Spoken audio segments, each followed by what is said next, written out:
jërëjëf Mohamed Kandji ñu ngi leen nuyu ku nekk tuuram ak santam di ñaanal bëccëgu jàmm ak salaam di ñaanal jàmm ci réew mi di ñaanal ñuy déglu tamit jàmm di leen nuyu yéen ñëpp di am mbégte tey di am invité bu tudd Abdou Fatah Fall nag archiviste la analyste la xam ngeen ne réew mi ñu ngi xaar résultats yi génn bu ñu wootee dimanche ba léegi commission bi nee na xëy na vendredi au plus tard ajuma ji daañu xam résultats yi tendance yi commencé na génn waaye parti bu nekk mu ngi revendiquer victoire d'abord Abdou Fatah est-ce que li nga ñu gis assemblée nationale nii mooy d'abord Sénégal ñu woote dimanche am habitude yoo xamante dimanche bi bu ñu woote woon ci altine bi sax ñu xam résultats yi mu xaw a tardé ni tuuti te ku nekk xiiroo ngaay ku nekk ne maa gagné est-ce que situation boobu prévoir nañ ko. Alassane maa ngi lay jaajëfal déjà ci accueil bi maa ngi nuyoo téléspectateur ak auditeur u iRadio ak ITV maa ngi lay gërëm ci invitation bi pour ñëw ci laaj bi pour man du metti parce que Sénégal léegi toll na foo xam ne ci mbirum maîtrise de l'information dañu ànd ak jamono déjà seetlu nañ ko dimanche bi vote bi passé mandataires yi ku si nekk fexe nga be ak jumtuwaay yi nga yor muy smartphone yi connexion yi nga fexe ba jël yi nekk ci PV yi ak résultats yi envoyé ko sa base donc boobu ba léegi muy yéen journalistes yi muy base bi ku nekk daanaka à peut-être 80% ou plus xam na lan la am ak lan la liggéey donc fu mu nekk nii mbirum information confirmation ak information lay doon ci tuuti xëccoo ci li arrangé ñenn ñi. ñi nga xam ne ñoom ñoo yor appareil bi ci boppam loolu mënut a ñàkk loolu lañ fi fekk te il faut ñu def ak moom bi ci kanam ba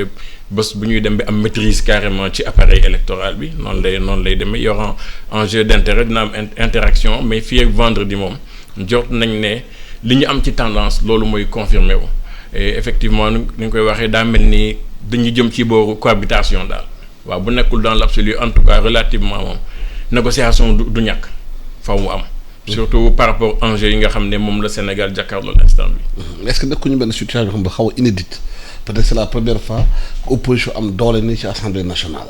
parce que souvent Senghor ba ci Abdou Diouf ba ci législative bi bu passé majorité bi pouvoir absolu pouvoir moo ko nam léegi amatul majorité absolue majorité relative la donc dañu obligé yu xëy na ci biir assemblée nationale am ay tractation ay négociation ci yenn affaires yi. waaw loolu lay néew bu ñu xoolee historiquement daal boobu ba léegi. saa ñu defoon élection législative daanaka parti au pouvoir bi li ci ëpp solo moom moo ko doon moom waaye fu mu nekk nii affaire bi moom xajaloo na ku nekk am na lu mu for mais ñaar ñi nga xam ne ñoom ñoo ëpp doole mooy intercoalition Yewwi Wallu ak camp régime bi muy Benno Bokk Yaakaar daanaka li ci ëpp ñoom ñoo ko séddoo waaye ñoom seen biir ba léegi ñoo ngi seet ba xam kan mooy jiitu kan. te yëf yi leerul mais ak nu mu mën a demee. muy ci constitution bureau assemblée nationale bi ak constitution futur groupe parlementaire yi nga xam ne vrai levée de pouvoir assemblée nationale foofu lay nekk yoon la pour ñu toog nii ñu gëstu xool ba xam parce que yëf yi aussi ak activité politique anticipation la. te tey enjeu au Sénégal dañu toll ci benn tournant boo xam ne normalement en temps de paix en tout temps exécutif dafa war a fexe ba moom ak législatif mu am benn marge de manœuvre boo xam ne moom moo koy may mu dérouler li tudd ci programme politique am. waaw mais fu mu nekk nii encore enjeu yi dafa gën a garaaw ci fu mu jëm nii fii ak ñaari at parce que ñoo ngi jëm ci ay élections yoo xam ne ñi jàpp nañ ne ki fi nekk amatul droit présenté wu ñeneen ñoo ngi lam-lami ne war naa mën a présenté wu mais en tout état de cause. Sénégal fu mu nekk nii ñëpp dañu taxaw di seetaan daal te assemblée bi dana si jouer parce que ñu bëgg a anticiper tey bu ñu toogee naan de toute façon c'est une question de droit en ce moment ça veut dire que assemblée nationale mooy arbitrer. waaw bés bu tey ki fi nekk bu taxawoon ne man de damaa bëgg a sampaat sama ndënd assemblée nationale moo war a arbitrer et te foofu noonu dès maintenant la ñuy xool camp bu nekk lay xool moom ñi mu am foofu noonu. ndax ay intérêt dana ko mën a défendre valablement ba keroog bu ñu fa tolloo li nga xam ne moom la ñu war a jàpp loolu la yoon wax mu demee noonu waaw ci mbirum assemblée nationale bi di ñëw xam nga enjeu mi nga ko wax am na Sénégal nekk na pays bi xam man daf na gaz am na pétrole te 2023 la ñuy wax lay yëf yi di commencé bu fekkee ne respecté nañu délai yëpp ak ab ay loi yi ñu voté woon est-ce que assemblée nationale bii ñëw nii mun naa remettre en cause certaines lois ou bien bloquer certaines choses xamante ne dafay jëm ci yooyu. waaw loolu déjà bu ñu delloowee ci base wu fonctionnement wu état assemblée nationale mooy pencum ndaw réew mi c'est-à-dire assemblée nationale bu dee démocratie rek la ñuy wax te moom la ñu respecté assemblée nationale amul pouvoir bu mu amul. amul pouvoir bu mu amul mën na fi fekk ay loi mu tegi ko tey jii ci le leader de l'opposition am na ci ay discours am yu bare ñëw na ci bés bu ñu demee ba jot ci nguur bi dinañ tekki lii dinañ def lii et cetera mu doon loo xam ne xëy na ay intervention yuy inquiéter ñi fi nekkoon la ay investisseurs la wala ay décideurs ñooñu tey dinañ bëgg ay garantie dinañ fexe ba xam fan la ñuy jaar be ñoom lu ñu jot a liggéey wala ñu jot ne ñoom ñoo ko moom la ñu war a mën a am comme retour d'investissement loolu bañ a yàqu. léegi ñoo ngi wax pétrole ñoo ngi wax gaz mais am na lu ndaw loo xam ne man dama bëggoon ñu dellu si. ban la boobu. le profil même du député au Sénégal. xam benn bés Ousmane Sonko wax na benn ñu na gaayee yenn saa sax ñu ñoo leen di raw ça veut dire que les Sénégalais c'est les Sénégalais qui soient députés ministre président le gardien le chauffeur Sénégal la devant certaines réalités il fonctionne toujours d'une certaine manière socialement ñun dañu am benn poids boo xam ne dañu am benn charge boo xam ne tey Alassane bu ñu la faloon ministre tey du ñàkk ci say mbokk nga baal ma ko ñëw ne la Alassane délai bi gàtt na de te boobu ba léegi yoon wi sor na est-ce que doo defee nii ak nii ak nii parce que tey moom teraanga bi yàlla moo la ko defal ak xam nga loolu am na. loolu bokkul ak li nga xam ne da ngaa toog ñëw nekk député définition député mooy koo xam ne dañ koo yónni pour muy lijjanti njëriñu askan wi. pour muy lijjanti njëriñu askan wi. ci yoon mais ñun dañu tàmm. voilà ci yoon. ñun dañoo tàmm foo toog rek balaa nga xalaat keneen nga xalaat sa bopp ba noppi te des fois na ngay xalaatee sa bopp fi nga foog ne foofu nga war a jaar ba defar sa mbir day xaw a noonoo ak yoonu ñëpp ak di arranger ñëpp. te souvent nit ñi dañuy tànn li nga xam ne mooy seen intérêt bopp. mais est-ce que justement durée de vie assemblée nationale bi mun na indi ay calcul c'est-à-dire que aujourd'hui bu ñu nee assemblée nationale fal nañu 5 députés pour 5 ans ñu war a toog dem présidentielle 2024 la bu de président bu ñu fal bu ko neexee dissoudre assemblée nationale bi mu nekk opposition nekk pouvoir est-ce que député yi nag assemblée nationale mun nañu calcul loolu naan man kat fukki at juróomi at lañ ma fal waaye mun nañu gàttal affaire ci ñaari at nag ban comportement la mun am sur le plan des calculs yenn saa personnel. waaw xam nga loolu du ñàkk parce que bu ñu toogee 1960 ba léegi ñuy am assemblée nationale te ba léegi ñu jàpp ne Sénégal xeetu borom xam-xam boo nekk am na fi te ba tey Sénégal avancé wul ci yenn yi ñoo ngi ci 25 pays les moins avancés ba tey. ça veut dire que xam-xam baa ngi fi mais xëy na dañoo doxalul ni ñu waroon a doxalee pour dëkk bi avancer nu mu war a avancer ma ñëwaat ci li ma wax sànq. ñun ay sénégalais la ñu li ñu doon def dëmb ba tax bi ñu toll fu ñu toll loolu bu ñu ko soppiwul. du changer mais léegi lan moo est-ce que am na loo xam ne ñëw na doon na lu bees pour ñiy dem tey nekk député changer taxaw beneen taxawaay est-ce que am na. est-ce que am na ci conditions yi est-ce que am na loo xam ne mën na tax ba député yi tey ñu bàyyi xëy na intérêt particulier jiital intérêt général. mais est-ce que amul ci assemblée nationale individualité sur lesquelles peut-être mën nañu am yaakaar bu ñu gisee Guy Marius Sagna nu mu taxawee. ma gisee Pape Djibril Fall xëy na mu taxawee ak discours bu ñu yore est-ce que yaakaar nga bu ñu demee assemblée nationale dañuy continuer de porter discours boobu ou bien dañuy rattraper par la réalité du système. waaw déjà rattrapé par la réalité du système boobu nga wax noonu dafa di loo xam ne c'est une réalité d'habitude ay comme boutade dañuy naan bu ñu nekkee opposition dañuy pertinent dañuy am ay idées loolu leen laaj macha allah bu ñu waxee rek da ngay sant. mais bu ñu xasee ba nekk ci pouvoir bi rek day mel ni dañ leen naa soppi complètement mais soppiwuñu leen seen xel changé wul seen intelligence dafa wàññeeku si mais comme ni nga ko waxee système bi moo leen di dab te gannaaw boobu ba léegi moo ngi am ça veut dire que dañ ko war a apprécier en tant que réalité mais comme ni nga ko waxee sànq am na ay profil yoo xam ne ku mel ni Guy Marius Sagna ci li mu ñu tàmmal du alal mais taxawaay ak am jotu moromam. boobu ba léegi wan na Sénégalais amul lu mu ci dundul amul lu mu ci dajul mais boobu ba léegi moo ngi koy def bu dee taxawaay boobu mu amoon bu muy toll moom rek ak ay ñaar ñetti nit yi mu àndal mu ngi koy am ba léegi ci biir assemblée nationale ak compréhension yu mu am ci enjeu yi war nañ mën a njort ne même bu ñu réussirul même bu ñu réussirul au moins am na xeetu laaj am na xeetu question yoo xam ne dinañ commencer di ko discuter ci biir assemblée nationale te loolu moo am solo. mu am ay question yoo xam ne dañ koy teg nii askan wi di déglu comprendre li xew parce que mon regard d'archiviste côté boobu archiviste bi mooy wax. xam nga te jamono ji tey jii am na lu bari loo xam ne dafa changé du ci politiciens yi mais environnement bi mooy forcer politiciens yi ñu yéegal niveau bi. adapté wu. voilà ñu adapté wu parce que démb da nga doon toog élection am nga xaar ba 20h nga taal sa rajo wala sa télé di déglu résultat ñu ne la Ranérou kat kii am na fa nangam Podor kii am na fa nangam tey jii c'est en temps réel. instantané. c'est en temps réel. da nga doon toog kii naan fii nee nañ lii la am dañ maa sàcc nangam dañ maa sàcc bi les PV yooyu yëpp da ngay dégg rek. da ngay dégg te bu dee rajo la. ki nekk si rajo bi di wax li mu bëgg nga dégg loolu ngay dégg.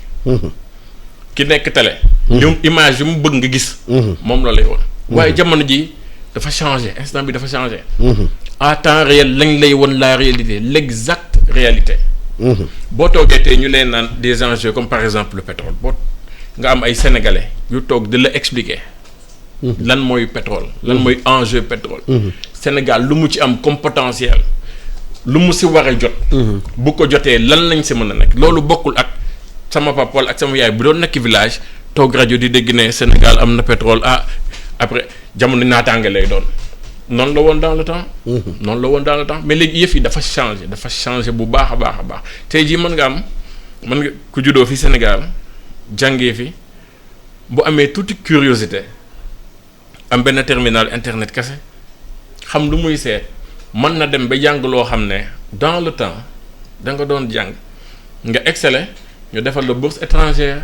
nga dem Europe wala Amérique jàng ci ay écoles yoo xam ne li nga fay am ci contenu d'enseignement foofu kese nga ko mën a amee. mais bu ñu gisee configuration bi assemblée nationale rek génnee sànq wax nga ko ay investisseurs bu ñu gisee loolu nekk ci réew mi di xool ou bien nekk bitim réew xool nouvelle configuration bi yan attitude la investisseurs yi mën a am ci réew mi par rapport ak seen koom-koom par rapport ak seen investissement par rapport ak seen projection. waaye ñoom instant boobu doon seen zone d'interaction rek la ñuy des xëy na moyens la ñuy changer seen zone d'interaction mooy lan c'est-à-dire les décideurs pouvoir bu ñu am ci décideurs yi loolu du changer ce sont des partenaires nga xam ne xëy na en matière d'affaires ñi ay porteurs d'affaires lañu ñi ay négociateurs lañu ñi nekk ay nit yoo xam ne ñoom ñoo leen placer ci biir appareil bi xam noonu lay demee loolu moom loolu du mënta ñàkk mais fu mu nekk gannaaw partie adversité c'est-à-dire ñiy taxawal réew mi dëgg ñooñu gannaaw dañuy gën a bare te dañuy gën a am doole nécessairement il faut ñu xoolaat ndànk-ndànk ni ñuy doxalee te pour man loolu mooy expliquer par exemple boo leen déglu président Macron temps yi buy wax ci mbirum Afrique bu ñëwee Afrique ton bu muy jël ak ton bu muy jël ba nekkee France bokkul fan yi am benn conférence bu ma seetaan mu doon wax ci MEDEF en France mais da leen naan carrément yëf yaa ngi changer ñun capacité ak pouvoir yi ñu amoon Afrique instant bi mu ngi wàññeeku te il faut nécessairement ñu adapté wu mais ba léegi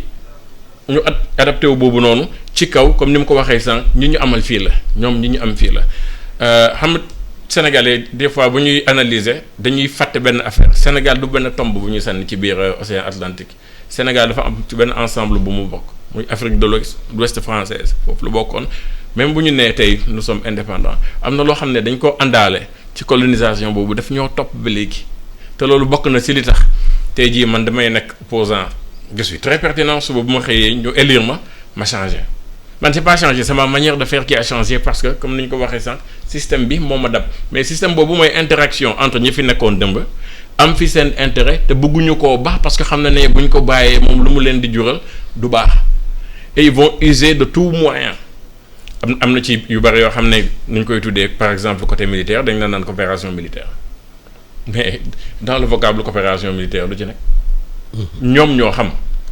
tey en tant qu'opposant mën nga toog te ce discours ni ñu naan kii de lu muy wax dëgg la kii bu demee ba toog moom voilà sénégalais dina jox ak yëla et cetera. est-ce que au-delà des intérêts partisans. ci assemblée nationale bi fi est-ce que yaakaar nga bu ñu demee assemblée nationale si les intérêts du Sénégal sont en jeu. intérêt du Sénégal en jeu muy Sénégal ñu dindi Benno dindi Yewwi dindi ñëpp muy Sénégal ci boppam intérêt nekk en jeu est-ce que yaakaar nga gi dem Assemblée nationale ils sont capables de s'entendre sur l'essentiel pour défendre intérêt Sénégal xam ne Sénégal moo leen sut ñoom ñëpp. loolu mooy suñu ñaan ñun ñëpp loolu mooy nekk suñu ñaan mais ñun socialement comme li ñu doon wax sànq est-ce que nous sommes configurés pour bu toogee intérêt commun kese ñu ànd ñu mànkoo est-ce que socialement ñun am nañu mentalité boobu. mais naka la ñu def pour cultiver loolu pour que nit ñi xam ne bu ñu demee fenn bu fekkee Sénégal mu nekk en jeu comme équipe nationale buy jouer par exemple ñu xam ne fii Sénégal mooy jouer. waaw loolu il faudra certainement un peu de patience parce que ñenn ñi bu ñu bëggee jàngale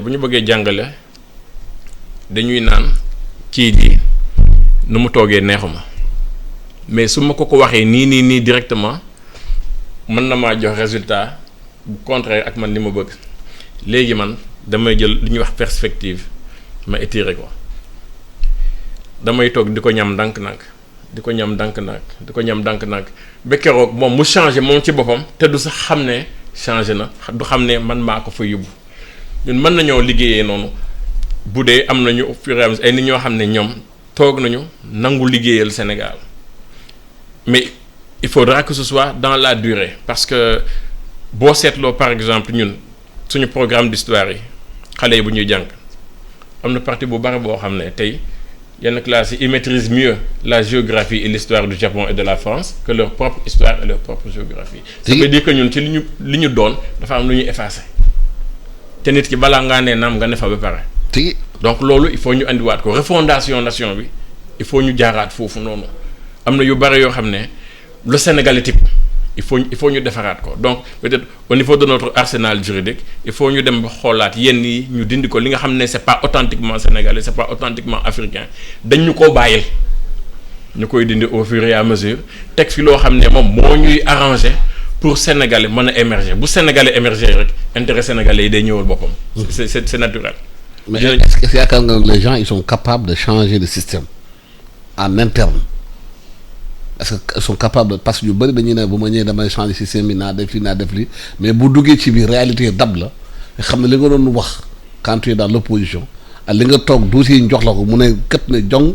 xam ne li nga wax lu ba mënoo ko parce que y a des réalités maraboutiques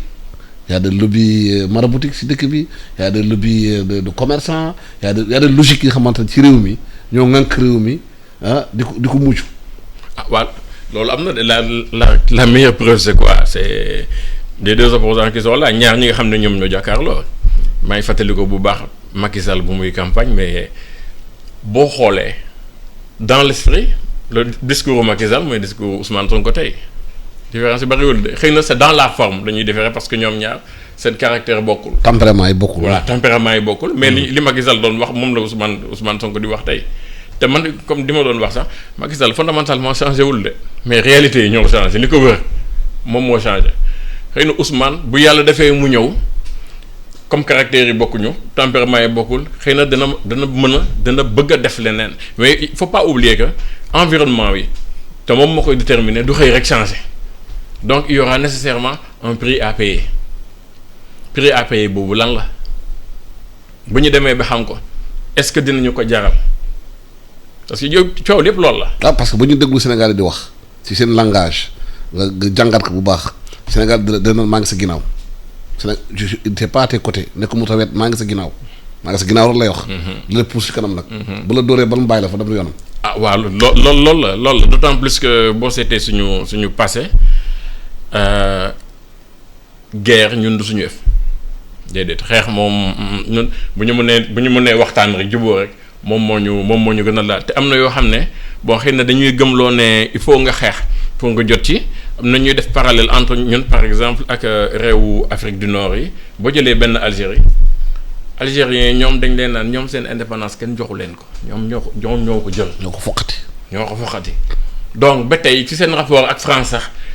dañuy juboo wala ku nekk dem yoonam. ñun dañu négocier ñun. voilà mais ñun moom nañu négocier rek nañu waxtaan rek. nañu seet nu ñu def. merci musante. waaw.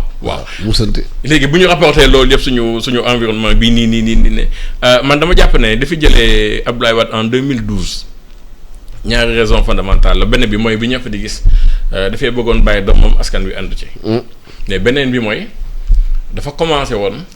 ndànk-ndànk di élargir intérêt étranger di dugal ñoo xam ne bokkuñu woon di wàññi doole ñi fi nekkoon te pour man loolu mooy raison fondamentale bi loolu léegi tey jii ki fi ne ma ñëwaat ci Sénégal. ci Afrique de l'Ouest française la bokkoon. am na ay domaines yu bari yoo xam ne Sénégal nu muy doxee yeneen dëkk yi noonu la ñuy doxee Côte d'Ivoire Ouattara dafa toogoon dañu ne ko mën na toog mu d'accord ne moom pare na mu teg plan am seet ku mu teg yàlla def lu muy def. mu toogaat ne damay présenté wu ñenn ñi nekkul du fi dal ay bakkan rot na ci waaye toogaat na scénario boobu néew ma moom mooy am Sénégal mais mën na am Sénégal mais bu amul aussi am na beneen possibilité boo xam ne mën naa am. walla tey jii ñoo ngi wax par exemple cohabitation lañ jëm dem ba maa ngi doon xoolaat ci résultats yi bu dee tableau bi ma gis jub na wàllu ils auront environ 17 députés bu Bennoo amul majorité mais wàllu c'est de PDS te PDS si nu muy fonctionner PDS Abdoulaye Wade moo ko téye ci loxoom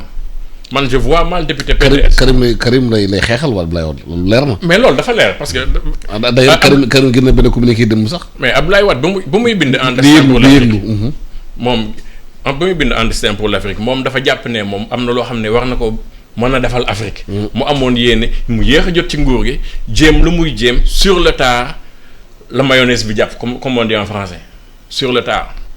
bon peut-être que Macky Sall am na ci mérite parce que en tant que premier ministre li ñu gis yéen nii et cetera waaw mais sur le tard la affaire yi commencé jub. malheureusement ñu jëlee ko fi mais léegi ñun ci suñu aada ci suñu culture. sa doom mooy yëggali sa doom mën na laa voilà. mooy yëggali héritage bi exactement mais ki ko wuutu nag malheureusement ñëw am nu mu defee ak doomam. mais tey jii am na intérêt yoo xam ne bu dikkee ñu xuloo woon dëmb mën nañoo jubboo tey. comme on dit en wolof dolli moom moo gën a yomb may. parce que am na ñu bëri ñu yaakaar ne communication diggante Abdoulaye Wade ak Macky Sall dàqul ñu ngi waxtaan. mais daaw lu fi xewoon Masaalikul Jinaan lu fi xewoon Abdoulaye Wade ak Macky di gis nañ leen. ñu ànd ñu ne waa sëriñ bi dem wala moo dox loolu noonu benn am na mais ñaar mën naa nekk d'autant plus que loolu mën na nekk chemin boo xam ne moom mooy arrangé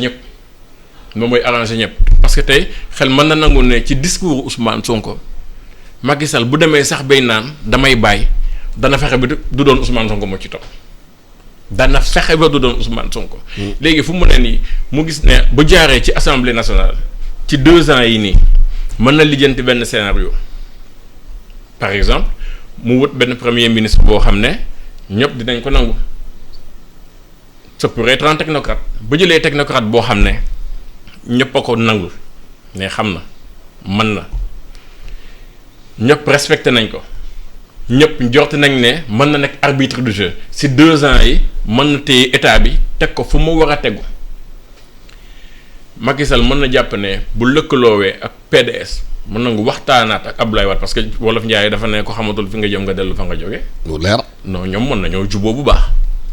mën nañoo juboo en ce moment ñoom ñooy am majorité te ci 2 ans yi mën na fexe ba ci chantier yi mu commencé nii par exemple li nga xam ne moom moo gën a fës ci bëtu nit ñi ñu jàpp ne il a eu une sortie honorable donte am na yoo xam ne jot naa xew fii loolu moom gàkk lay doon mais mën na ci 2 ans yi mën na fexe ba ñu ne ko sortie bi de mujjee naa rafet ñoom mën naa taxaw ci kaw loolu noonu te xëy na ñu bare ci loolu lañ koy pousse parce que ni ñu ko waxee sànq Sénégal ñoom réew waxtaan la fii moom réew waxtaan la gars yi ils vont préférer une mauvaise paix. waaw mais calculer bu ñu ko defee ba pare où est la composante du peuple nga xam ne ñu ngi toog seen kër na teg yore seen carte. waaw mais Alassane yow. damay laajte rek. waaw dañuy waxtaan rek bu doon askan wi kese moo tax a jóg gars yi man defe naa fi Sénégal. toog mu nga def say calcul. def lépp teg. mais ñiy woote yore seen carte toog am nañu seen calcul ñoom tamit. waaw te am nañu fula parce que boo xoolee dimanche bi ñu bare nee nañu abstention bi daa bare mais loolu mooy pour man jàngat bi ma ci am mooy ñëpp ñi dem voté mooy vote bi da leen naa soxal. ci fulla ak fayda ñoom vote bi da leen naa soxal te xuloowuñu seen carte daal la ñu yor comme ni nga ko waxee mais boo xoolee résultats yi nga xam ne ñooñu ñu bare Abdoulaye Wade la ñu àndal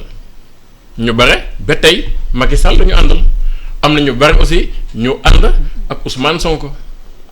mais composantes yooyu yëpp dañoo bokk tey xëy na li may wax ni ñenn ñi mën nañ joxte ne ab deal lay doon mais xëy na électeurs wu Wade yi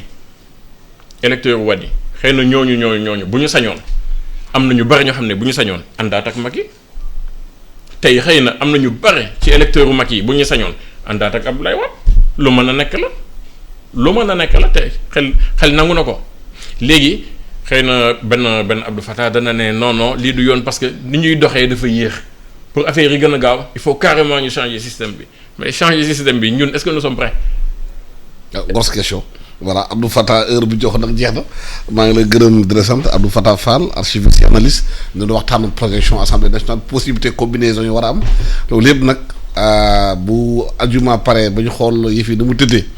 ku nekk jox la sa xob ne li nga yore ci les calculs di commencé di doon rek tractation dina bëri assemblée nationale majorité relative bu fa amee tamit waxtaan dina am waxtaan bu amee nag xam nga réew mi nag nu muy doxee moom dañuy wax bëccëg dañuy lijjanti suuf guddi bokkul. ñu ngi leen di gërëm di leen sant di ñaanal bëccëg jàmm ak salaam.